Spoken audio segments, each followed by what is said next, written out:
Assalamualaikum warahmatullahi wabarakatuh. Waalaikumsalam warahmatullahi wabarakatuh. Bismillahirrahmanirrahim. Alhamdulillahi rabbil alamin. Wassalatu wassalamu ala ashrafil anbiya'i wal mursalin, Sayyidina wa maulana Muhammadin wa ala alihi wa ashabihil mujahidin at-tahirin, amma ba'du.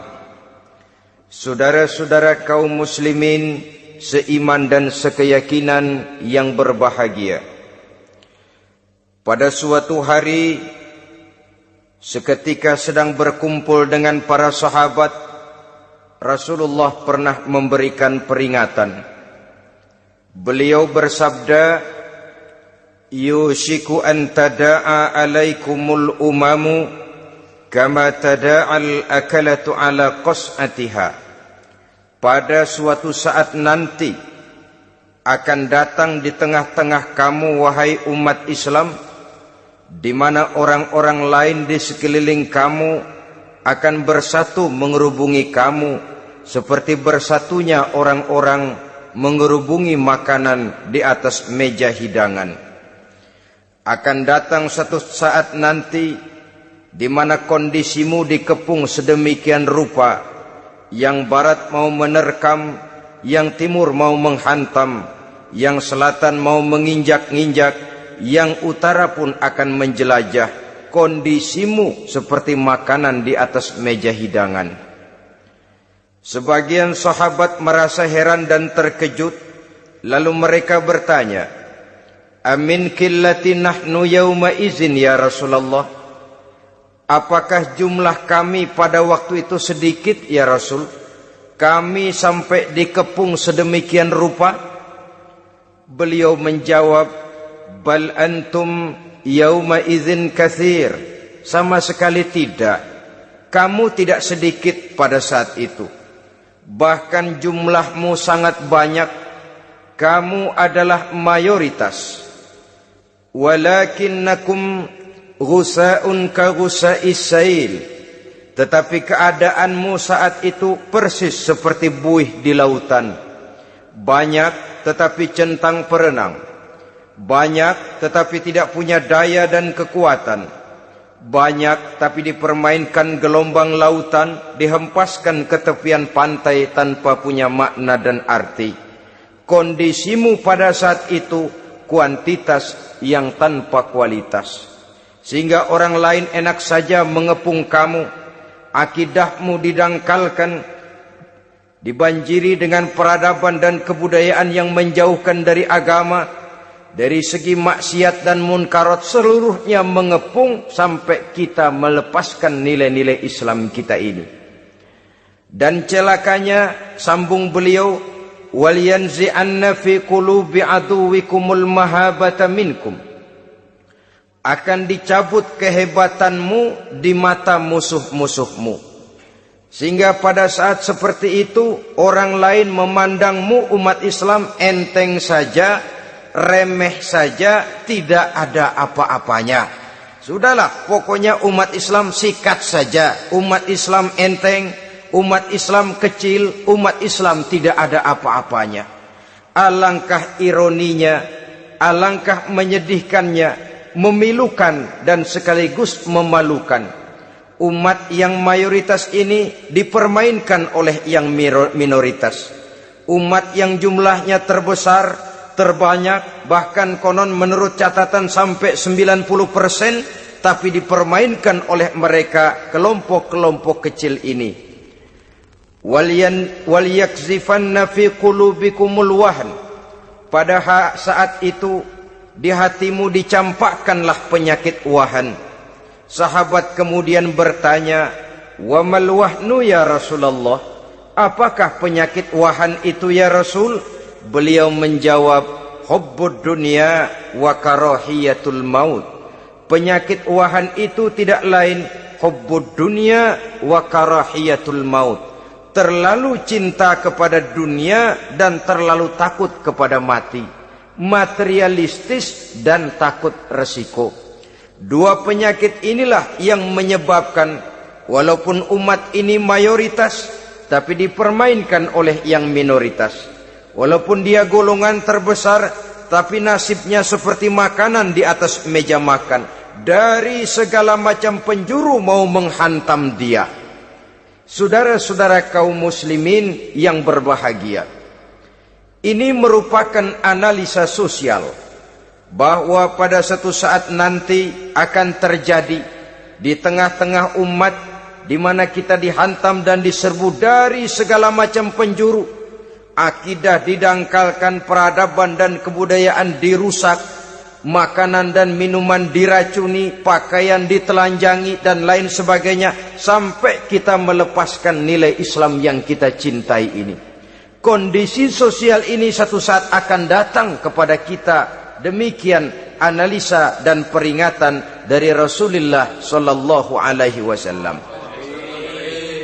Marilah sekarang kita melihat, adalah benar bahwa di zaman sekarang kita insya Allah tidak akan mengalami perang Badar sehebat yang pernah dialami oleh Rasul dan para sahabatnya. Tetapi sesungguhnya perang yang kita hadapi di zaman sekarang ini tidak kalah hebatnya dengan perang Badar, tidak kurang dahsyatnya dengan perang Uhud, tidak kurang ngerinya dari perang Khandaq. Hanya saja yang kita hadapi sekarang ini bukan ujung pedang, bukan ujung tombak, bukan ujung panah.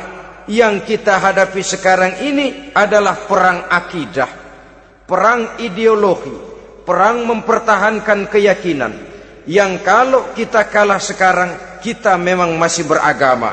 Tetapi anak kita, cucu kita, generasi yang akan hidup 5, 10, 20, 30 tahun yang akan datang, wallahu a'lam bissawab.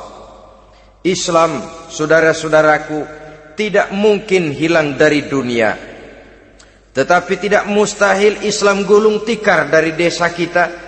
Tidak mustahil Islam gulung tikar dari kampung dan kota kita, jikalau kita tidak menjaganya, jikalau kita tidak memeliharanya, bahkan jikalau kita tidak mewariskannya kepada anak-anak kita, generasi yang akan datang. Marilah kita mengingat sejenak bagaimana Islam di Spanyol yang pernah jaya, pernah mewarnai daratan Eropa, dan yang sekarang hanya sekedar tinggal ceritanya saja. Ini pernah diperingatkan oleh Rasul dalam satu hadis, sayati ala ummati zamanun la yabqal Islam illa ismun wala minal Quran illa rasmun. Akan datang satu masa di tengah umatku di mana pada masa itu Islam ada tapi hanya tinggal sekedar namanya saja, dan Quran pun ada tapi cuma sekedar tinggal tulisannya saja. Apabila kita tidak mewariskan ini kepada generasi yang akan datang, maka serbuan-serbuan dari berbagai macam penjuru dari hari ke hari semakin kita rasakan kehebatannya. Tidak mustahil sejarah Spanyol akan terjadi di desa kita, akan terjadi di kampung kita, akan terjadi di kota kita. Orang Spanyol kalau mereka cerita kepada anaknya, mereka akan cerita, "Nak, di sini dulu ada masjid." Kapan, Pak? Dulu bener dah. Banyak orang Islam kalau hari Jumat pada sembahyang, kapan itu, Pak? Dulu sekali. Sekarang cuma sekedar tinggal ceritanya saja.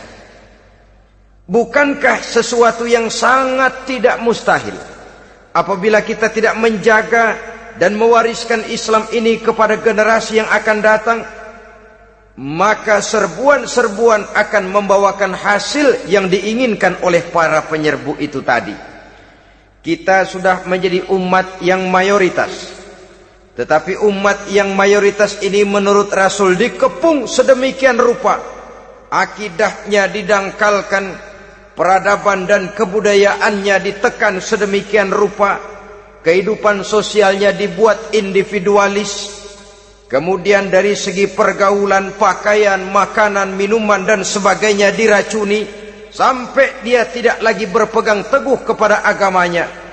Dan dikala itu hilang kehebatan umat ini di mata musuh-musuhnya.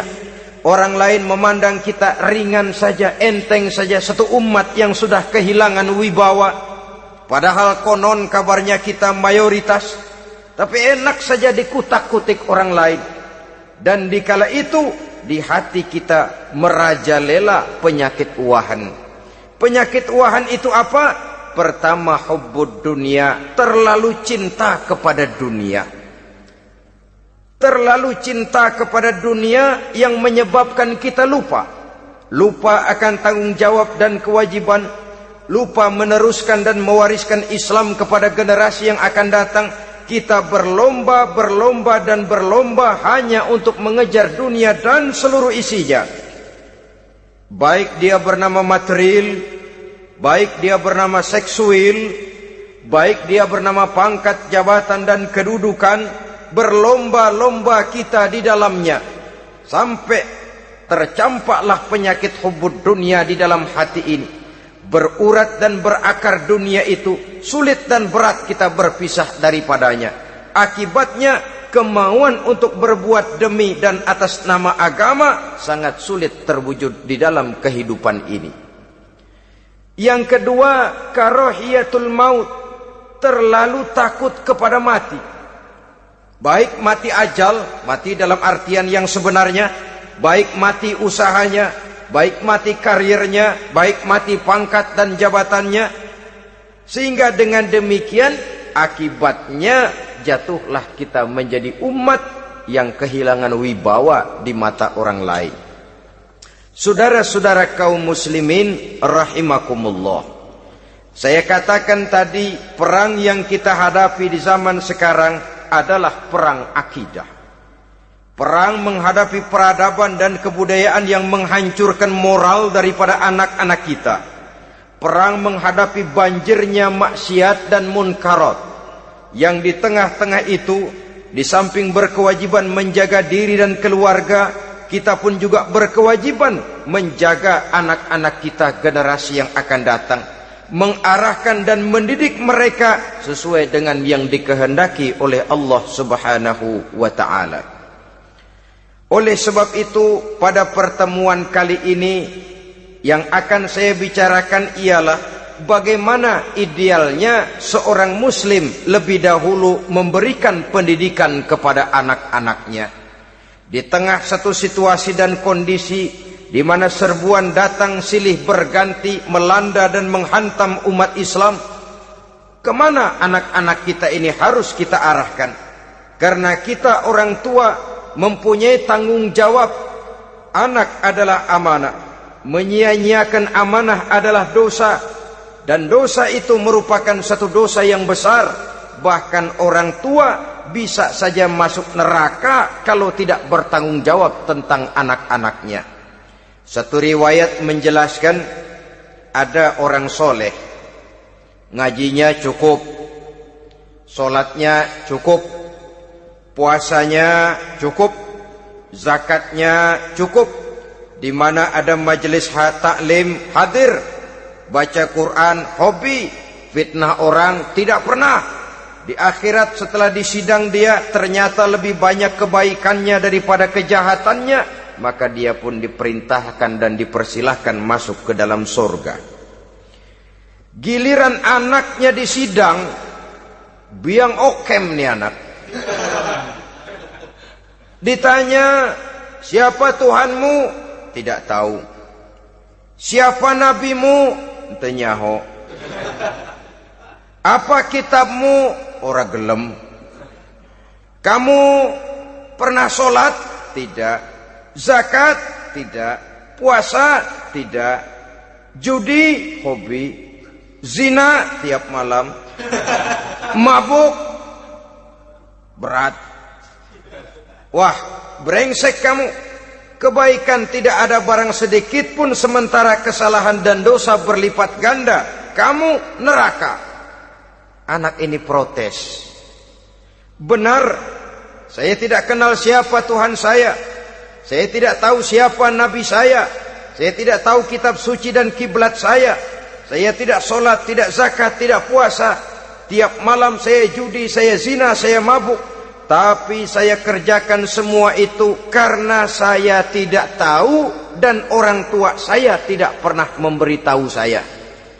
Dia enak-enakan hadir di majelis taklim, saya nyekek botol, didiemin saja. Dia enak-enakan baca Quran, saya zina, didiamkan saja. Saya bukan tidak mau, orang tua saya sama sekali tidak pernah mendidik saya. Dia mau benar sendiri. Maka kalau sekarang saya harus masuk ke dalam neraka, saya menuntut agar orang tua saya ikut sama-sama bergabung dengan saya ke dalam neraka. Gara-gara dia tuh saya jadi begini. Orang tuamu yang mana? Tuh, yang barusan mau ke surga. Ini orang tua yang sudah mau berangkat ke surga dipanggil. Sebentar dulu mas. Ini benar anak kamu? Iya pak. Waktu di dunia kamu tidak pernah ajarin dia ngaji? Sampai dia tidak kenal Tuhannya, tidak kenal nabinya, tidak kenal kiblat dan kitab sucinya? Iya pak. Dia tidak sholat, kamu diamkan saja. Dia tidak puasa, tidak zakat, kamu bersikap masa bodoh. Bahkan dia judi, dia zina, dia mabuk, kamu pun berdiam diri saja. Iya pak. Tahukah kamu bahwa anak ini adalah amanah? Menyia-nyiakan amanah artinya khianat, dan khianat adalah dosa yang sangat besar.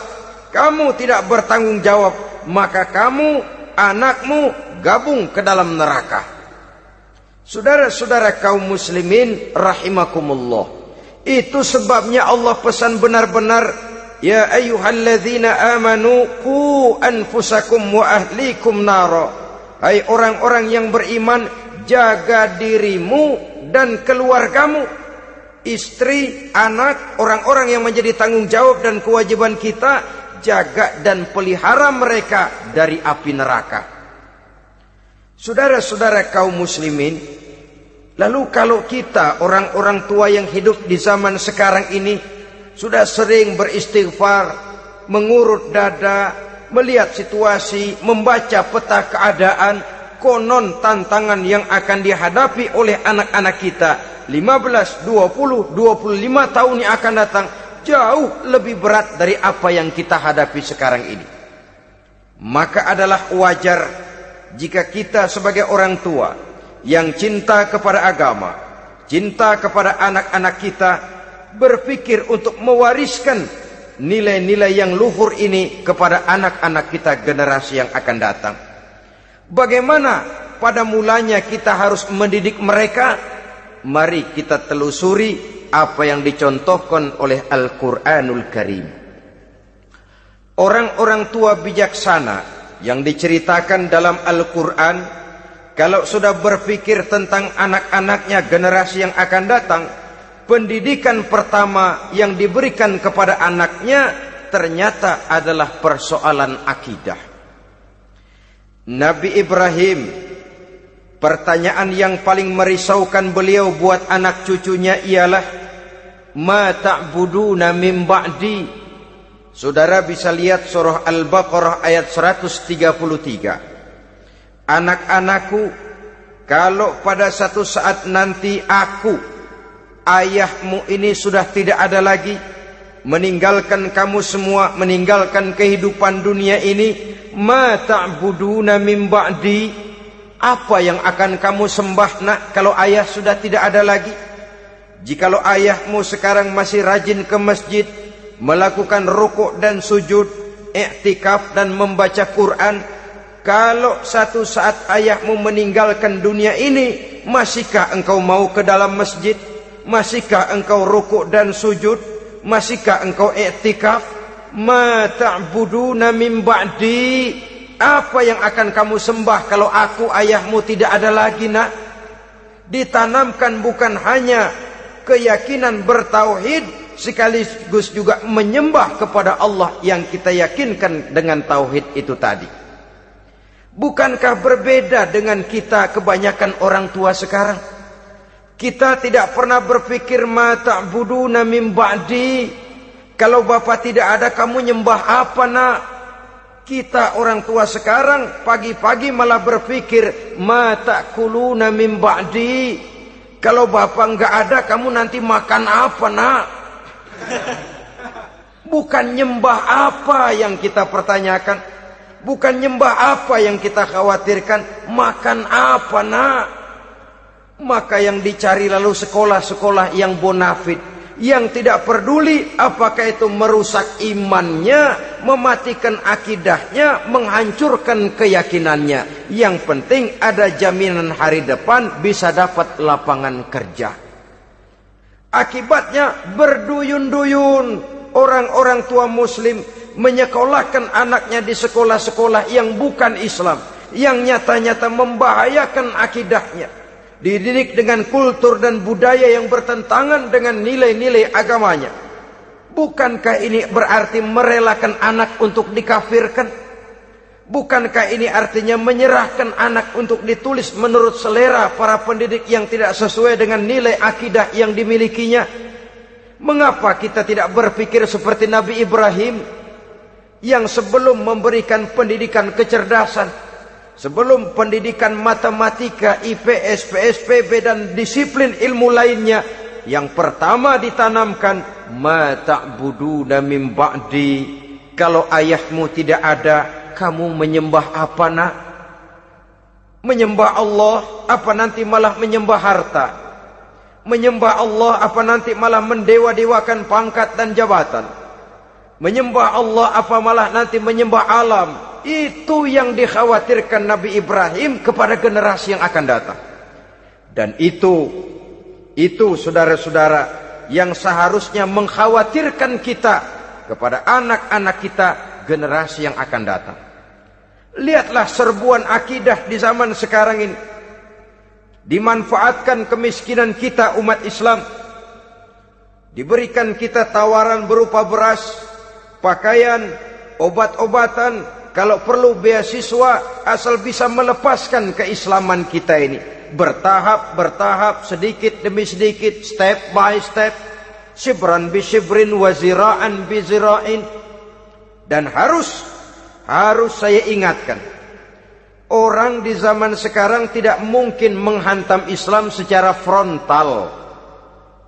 Tidak mungkin menghantam Islam terang-terangan, apalagi mengerahkan satuan militer. Tidak.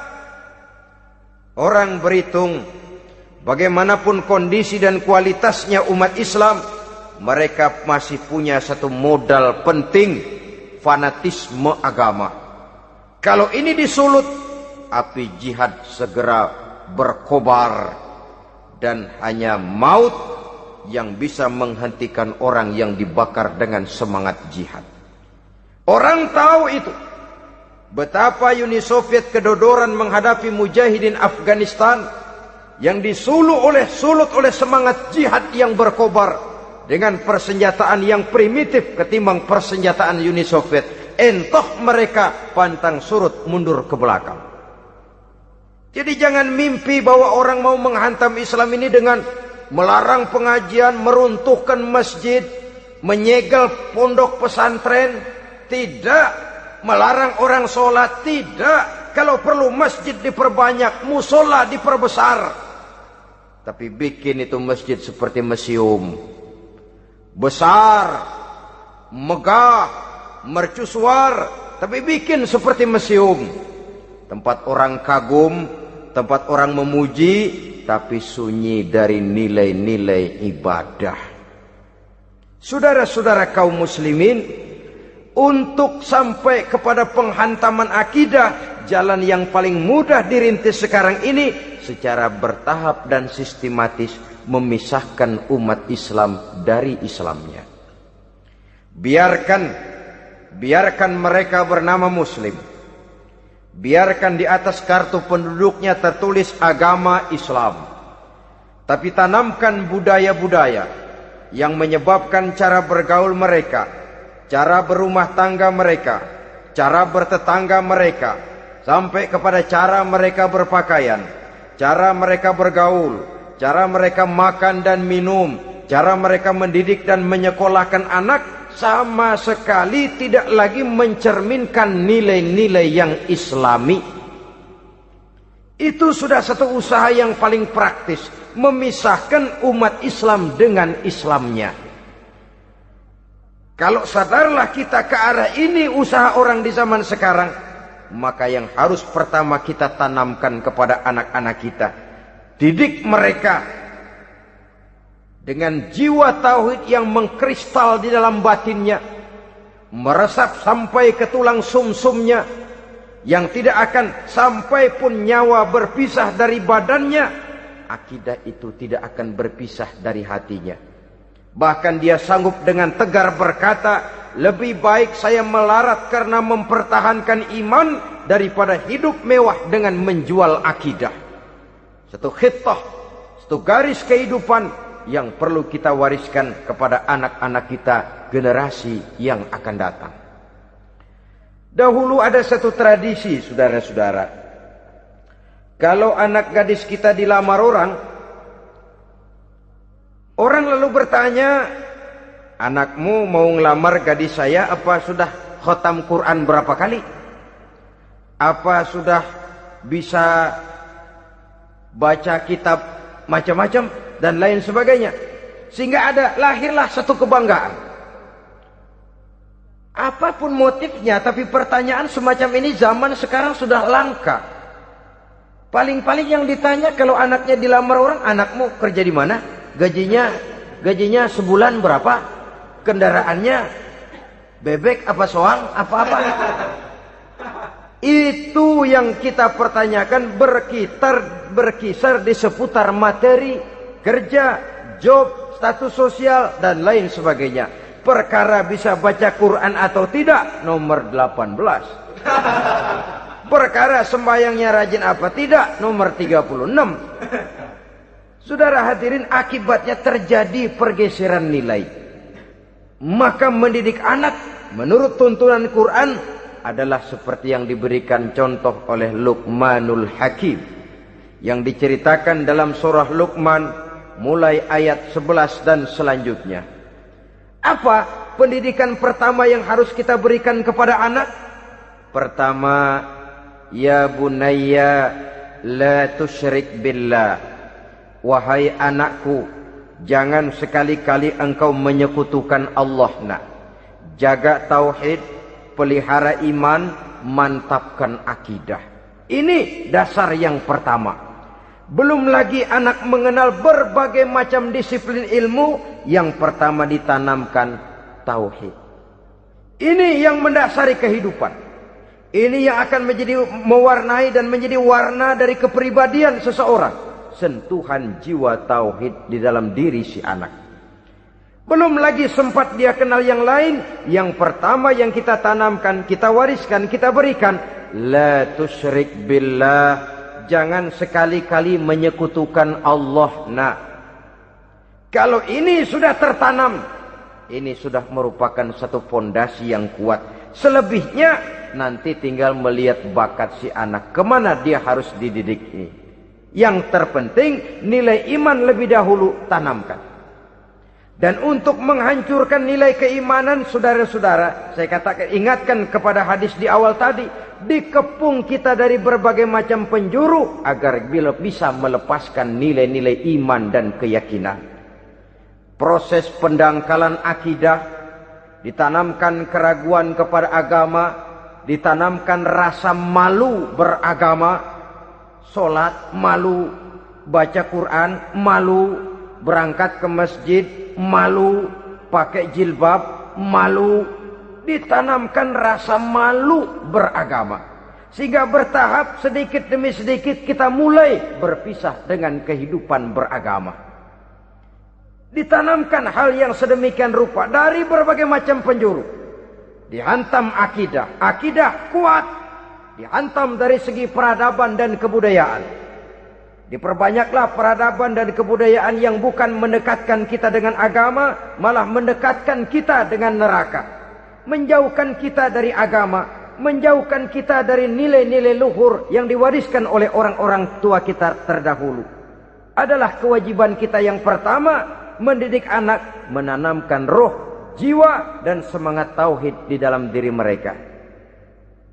Saudara-saudara kaum muslimin rahimakumullah, kenapa kita lebih dahulukan menanamkan jiwa, roh, dan semangat tauhid ini kepada anak-anak kita? Pertama, kita tidak hanya ingin sekedar mempunyai anak yang pintar, tetapi lebih daripada itu kita pun ingin mempunyai anak yang benar. Segala macam disiplin ilmu, segala macam bentuk penalaran ilmiah dan pengisian intelektualitas manusia mungkin di satu sisi akan membuat dia pintar, tapi di sisi lain belum tentu akan membuat dia benar. Nabi pernah memberikan peringatan, man izdada ilman walam yazdad huda lam yazdad minallahi illa bu'da. Orang yang hanya bertambah ilmu pengetahuannya tapi tidak bertambah hidayah dari Allah, tidak makin mantap keimanannya, maka seluruh nilai-nilai ilmunya hanya akan menjauhkan dia dari Allah Subhanahu wa ta'ala. Dan adalah lebih merupakan azab daripada nikmat kalau kita diberikan ilmu pengetahuan yang hanya akan menyebabkan kita semakin jauh dari Allah Subhanahu wa ta'ala. Yang kedua, sesungguhnya roh, jiwa, dan semangat tauhid yang melekat dalam diri anak pada puncaknya akan melahirkan satu disiplin murni yang tumbuh dari dalam dirinya sendiri, di mana si anak dalam kehidupannya merasakan dimanapun dia berada, kemanapun dia pergi, ia selalu merasakan kehadiran Allah dekat dalam hidupnya. Ia sadar sesadar-sadarnya bahwa tidak ada satu perbuatan yang bagaimanapun kecilnya yang bisa disembunyikan dari kekuasaan Allah Subhanahu wa ta'ala. Yang ketiga, dengan penanaman roh, jiwa, dan semangat iman ini, maka diharapkan anak-anak nanti pada pertumbuhannya sanggup mengendalikan hawa nafsunya.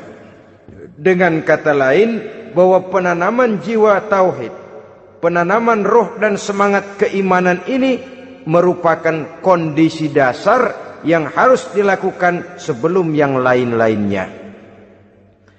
Kemudian pendidikan kedua yang diberikan oleh Al-Quran melalui contoh dan model dengan Luqmanul Hakim ini, setelah menanamkan tauhid, ditanamkanlah kepada si anak ini rasa hormat kepada orang tuanya.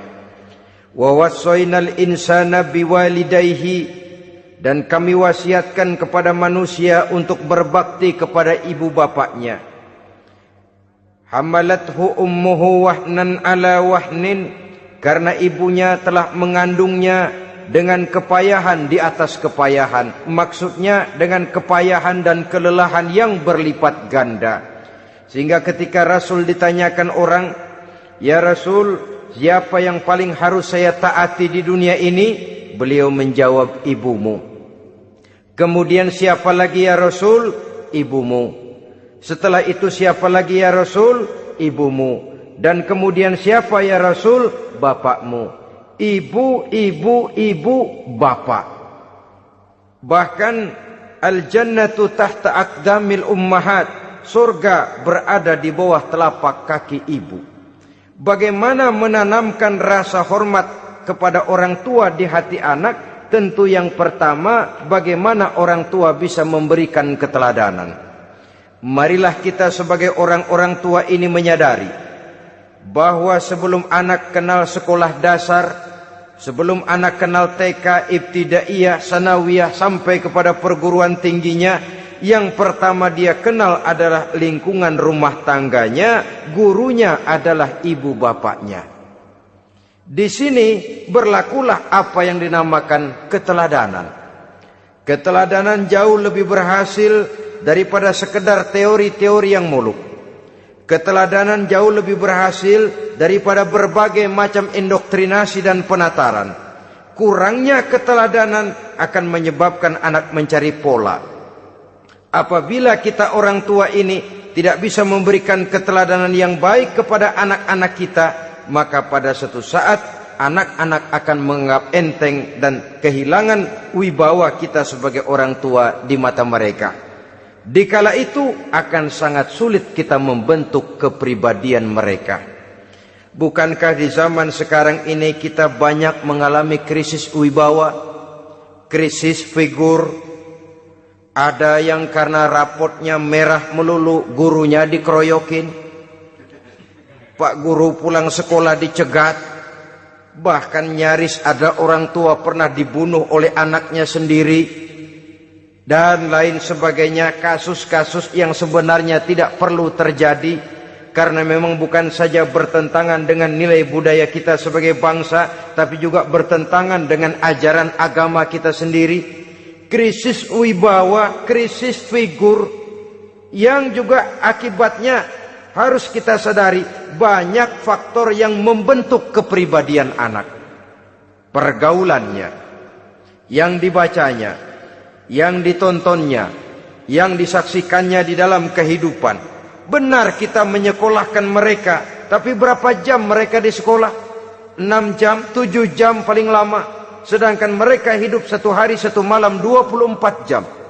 Kalau cuma 7 jam di sekolah, ini berarti lebih banyak dia di luar sekolah. Dan di luar sekolah itu artinya ya rumah tangganya, ya temannya, ya lingkungan di mana dia tinggal, yang seluruhnya sangat besar pengaruhnya dalam ikut membentuk kepribadian anak-anak kita. Saya katakan tadi, di samping kita menghadapi perang akidah, kita pun berhadapan di dalam perang menghadapi peradaban dan kebudayaan yang bukan saja menjauhkan kita dari agama, tetapi sanggup menghancurkan moral daripada anak-anak kita. Secara pribadi, saudara-saudara, saya iri, saya kagum misalnya dengan kemajuan yang diperoleh oleh negara tetangga kita, Jepang misalnya. Padahal tahun 45 ia pun hancur lebur oleh meledaknya atom di Hiroshima dan Nagasaki. Tapi bagai satu tenaga raksasa kemudian Jepang bangkit menjadi satu negara superpower di Asia. Bahkan gurunya saja Amerika sekarang ini kewalahan menghadapi perang dagang dengan Jepang ini. Dan yang menarik, Jepang bisa maju dan modern dengan tetap menjadi Jepang, tanpa harus kehilangan identitasnya sebagai satu bangsa, tanpa harus kehilangan kepribadiannya sebagai satu bangsa. Sebagai negara yang sedang berkembang, kita sering latah.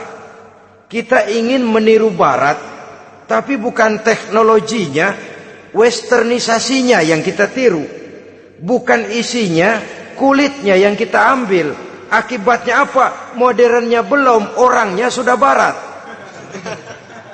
Bergaulnya sudah cara Barat, berumah tangganya sudah cara Barat, berpakaiannya sudah cara Barat, mendidik anaknya sudah cara Barat. Di mana ketemu orang tua cukup hello daddy. Kulitnya kita ambil, sementara isinya kita campakkan.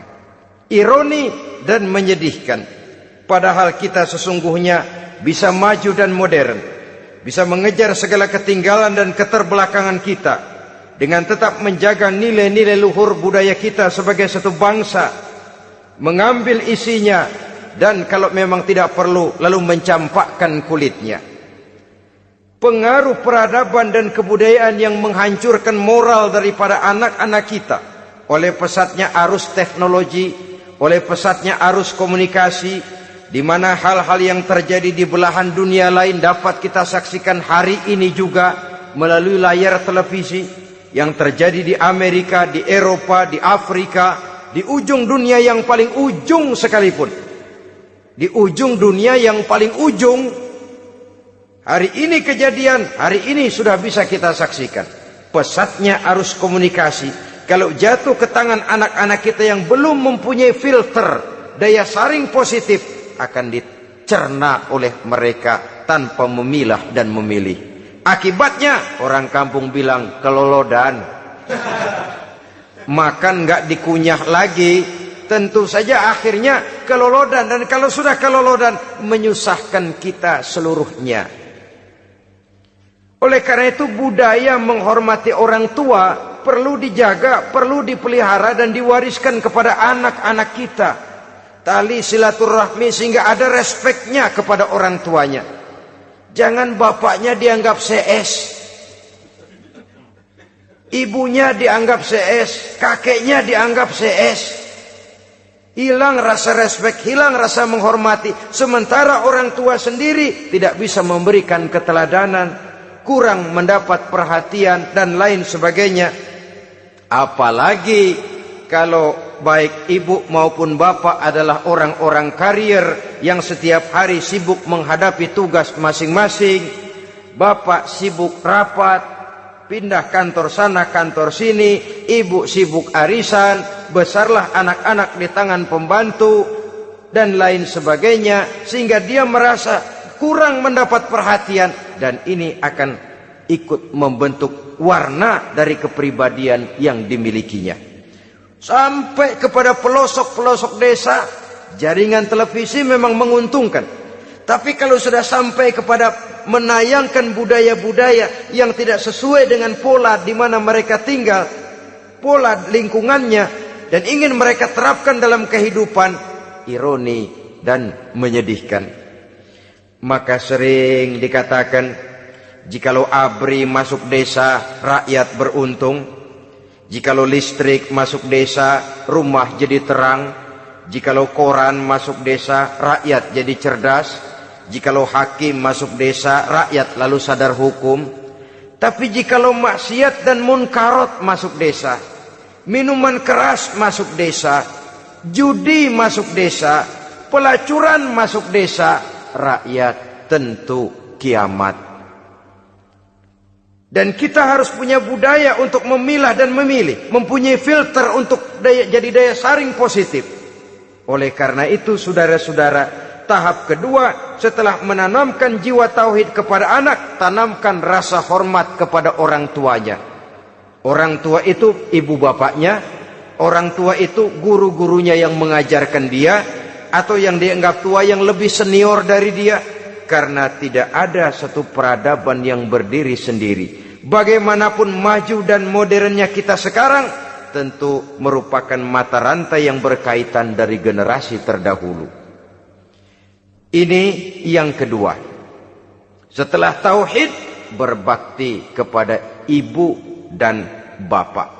Tidak ada satu kebahagiaan yang bisa ditegakkan di dunia ini tanpa doa, tanpa restu daripada ibu dan bapak. Ini keramat hidup. Doanya dikabul Allah dan kutuknya juga dikabul oleh Allah Subhanahu wa ta'ala. Jadi mendidik anak setelah menanamkan jiwa tauhid, menanamkan rasa hormat dan taat berbakti kepada ibu bapaknya. Itu yang kedua. Kemudian yang ketiga, melalui model Luqman, Quran mendorong kita untuk mendidik anak, menanamkan etika otonom. Apa itu? Ya bunayya, innaha in taku mithqala habbatin min khardalin fatakun fi sakhratin aw fis samawati aw fil ardi ya'ti biha Allah.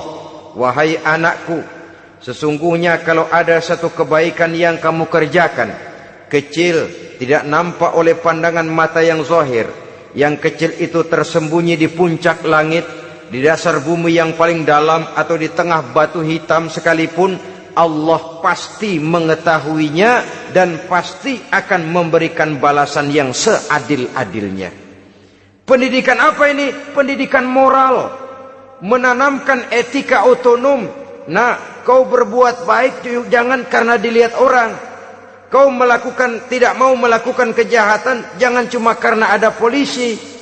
Kalau ada polisi kau tidak mau jahat, kucing juga begitu. Coba lihat kucing, taruh ikan asin di piring kaleng, tongkrongin. Aduh, kucing kalem, sopan, tenang.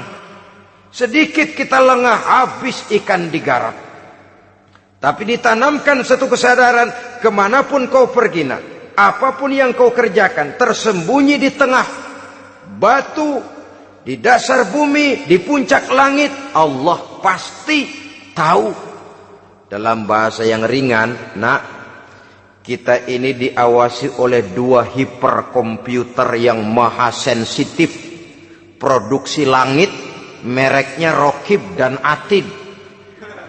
Itu komputer yang sangat peka dan sensitif. Jangankan kita berbuat, kita berniat baik saja, komputer sudah nyatat sendiri. Inilah yang orang sekarang namakan waskat, nak, pengawasan malaikat.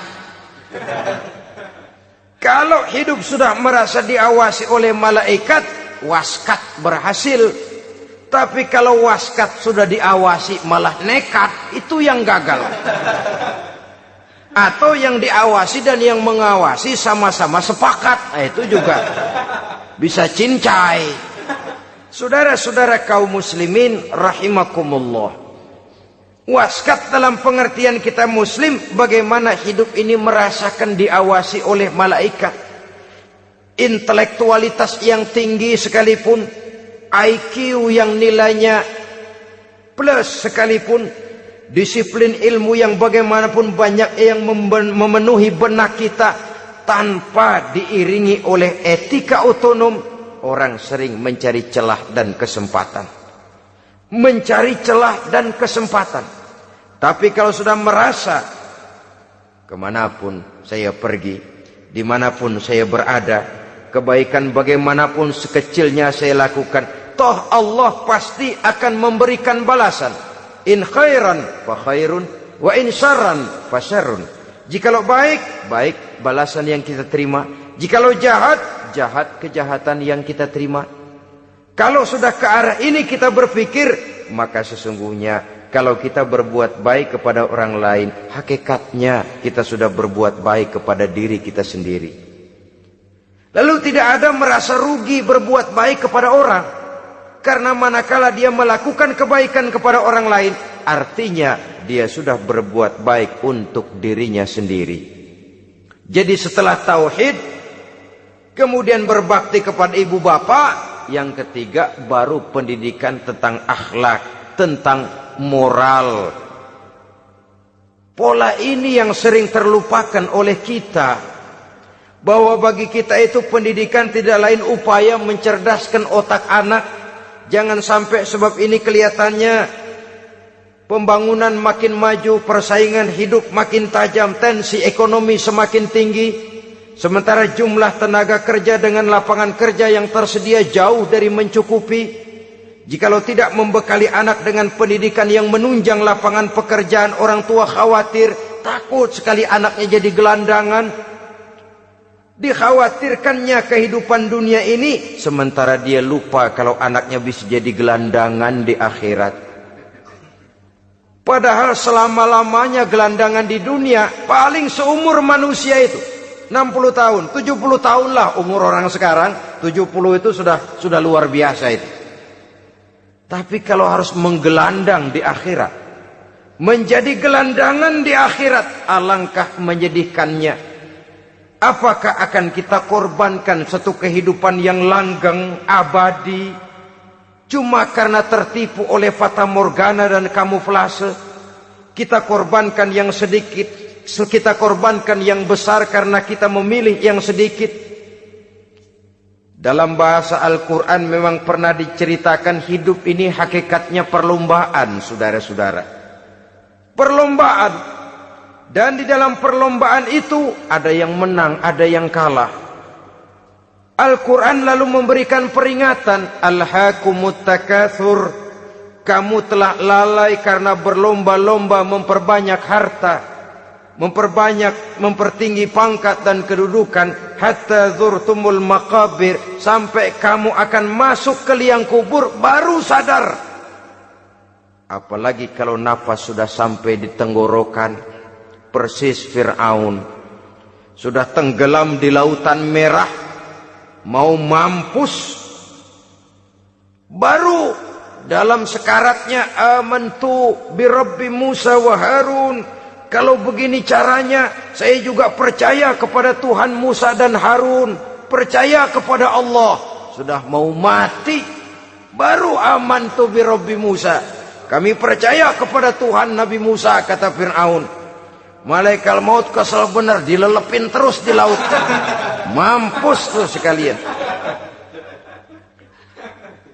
Hidup ini memang kita berlomba. Berlomba dengan waktu, berlomba dengan umur, berlomba dengan tenaga, berlomba dengan tetangga. Yang jangankan kita sampai mundur, berhenti saja sejenak, kita akan ditinggalkan oleh yang lain. Tiada kata mundur, bahkan tiada kata berhenti. Sekali kita melangkah, melangkahlah terus. Tapi berlombalah seperti yang dikehendaki Quran. Fastabiqul khairat. Berlomba-lombalah di dalam kebajikan. Jangan berlomba-lomba di dalam kemaksiatan, kemunkaran, kejahatan. Berlombalah dalam urusan kebaikan. Saudara-saudara kaum muslimin rahimakumullah. Tauhid, berbakti kepada ibu bapa, kemudian pendidikan tentang moral. Apabila pendidikan tentang moral sudah tertanam, barulah lihat bakat si anak. Kemana bakatnya? Anak saya kelihatannya dari kecil demennya main bedil-bedilan saja. Beri kali itu. Kirim ke Magelang, masukkan akabri. Tapi dengan syarat 3 itu tadi. Iman sudah tertanam, rasa bakti kepada ibu bapak sudah ada, dan punya nilai moral. Sehingga boleh jadi nanti dia menjadi jenderal yang beriman, yang berbakti kepada ibu bapaknya, dan punya moral yang tinggi. Kan lebih baik rakyat rendah tapi akhlaknya tinggi daripada pejabat tinggi tapi moralnya rendah. Jauh lebih baik rakyat rendah punya moral tinggi ketimbang pejabat tinggi punya moral rendah. Nilai moral ini yang jadi ukuran dan barometer di masyarakat. Yang ini yang sering kita lupakan. Bahwa kehancuran satu bangsa dimanapun di dunia ini selalu dimulai dengan kehancuran moral daripada bangsa itu sendiri. Sekarang membina nilai moral ini berat. Gadis kita, remaja, putri diberikan pakaian jilbab, mungkin dia sendiri masih setengah-setengah, ditambah lagi oleh ledekan temennya. Jilbab lah kuno. Bau sorga lah, bau masjid lah, bau menyan lah. Ditanamkan rasa malu untuk hidup dekat dengan agama. Kalau moral semacam ini sudah tertanam, sedikit demi sedikit kita mulai mengucapkan selamat tinggal kepada agama.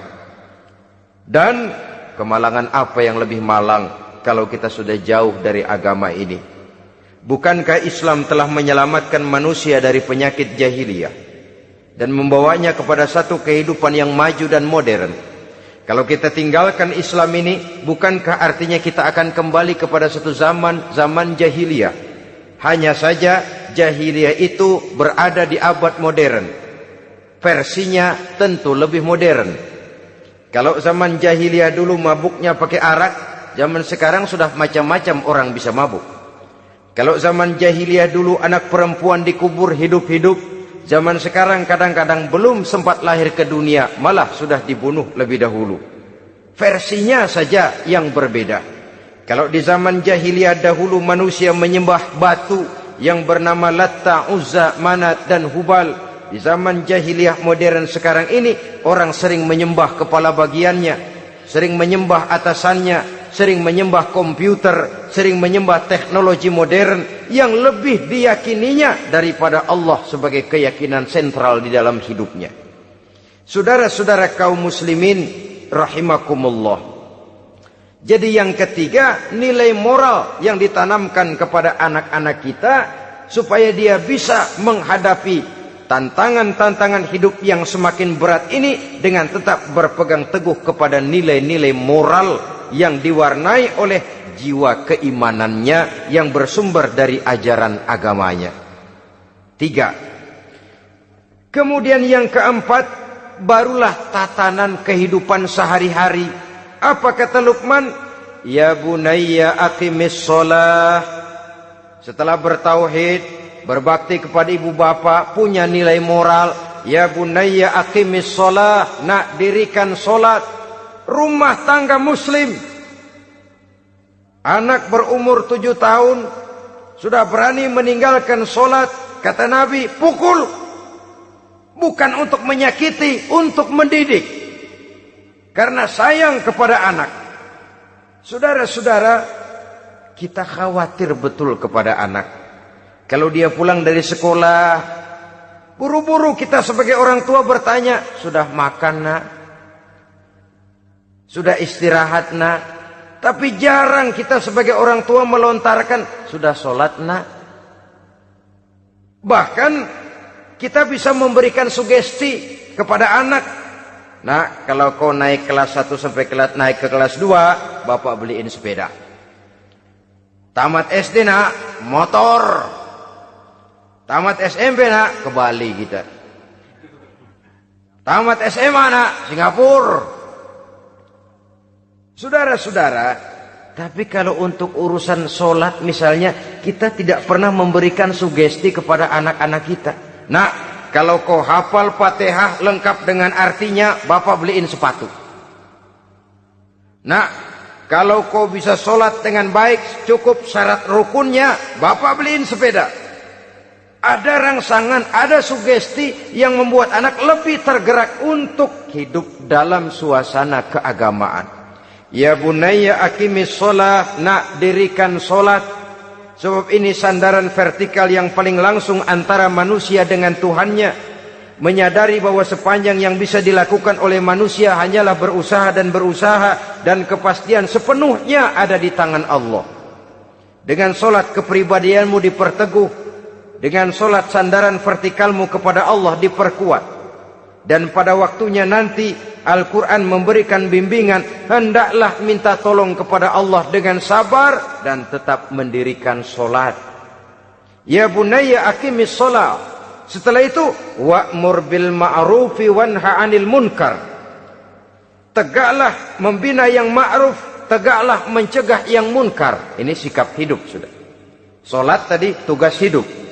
Lalu sikap hidup tampil di tengah masyarakat, membina yang ma'ruf, mencegah yang munkar sesuai dengan kesanggupan masing-masing.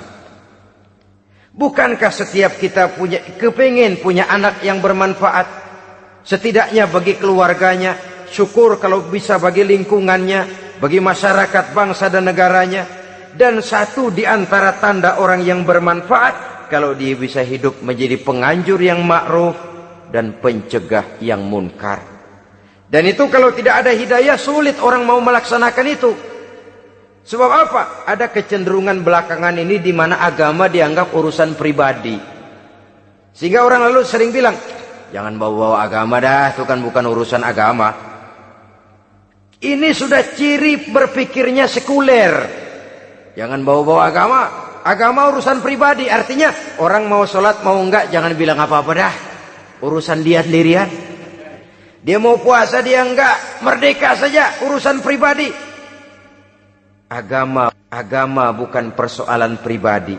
Apalagi jika sudah menyangkut amar ma'ruf dan nahi munkar. Siap menegakkan yang baik, mencegah yang munkar, untuk tegaknya satu masyarakat yang diwarnai oleh kebaikan dan terhindar dari segala macam kejahatan. Dan terus ayat-ayat selanjutnya mencerminkan sikap hidup. Namun yang intinya, cara mendidik anak yang baik, yang dicontohkan oleh Al-Quran dengan Luqmanul Hakim sebagai model. Pertama, tanamkan tauhid. Yang kedua, tanamkan rasa hormat dan berbakti kepada ibu bapaknya. Yang ketiga, tanamkan moral, nilai akhlak yang tinggi. Setelah itu yang keempat, biasakan hidup dalam suasana keagamaan. Kontrollah sholatnya, kontrollah baca Qur'annya, kontrollah puasanya di bulan Ramadan. Ajaklah anak-anak sholat berjamaah, sehingga dengan demikian dia terbiasa oleh satu suasana yang mendekatkan dia dengan nilai agamanya. Dari sana diharapkan nilai-nilai ilmu yang didapatnya dari bangku sekolah akan menciptakan keseimbangan dengan yang ditanamkan oleh orang tuanya dalam bentuk yang dijelaskan oleh surah Luqman itu tadi. Sehingga apabila keseimbangan ini terwujud, akan menjalin keseimbangan dalam pola berpikir, dan keseimbangan dalam pola berpikir akan melahirkan keseimbangan dalam perbuatannya. Terwujudlah kita harapkan insan yang fid dunya hasanah wa fil akhirati hasanah. Inilah harapan kita semua. Mudah-mudahan Allah memberikan kekuatan kepada kita untuk mewariskan nilai-nilai yang baik kepada generasi yang akan datang, sehingga esok harus lebih baik daripada hari ini, dan lusa harus lebih baik daripada hari esok. Terima kasih atas perhatian saudara. Mohon maaf atas segala kekurangan. Usikum wa nafsi bitaqwallah. Wassalamualaikum warahmatullahi wabarakatuh.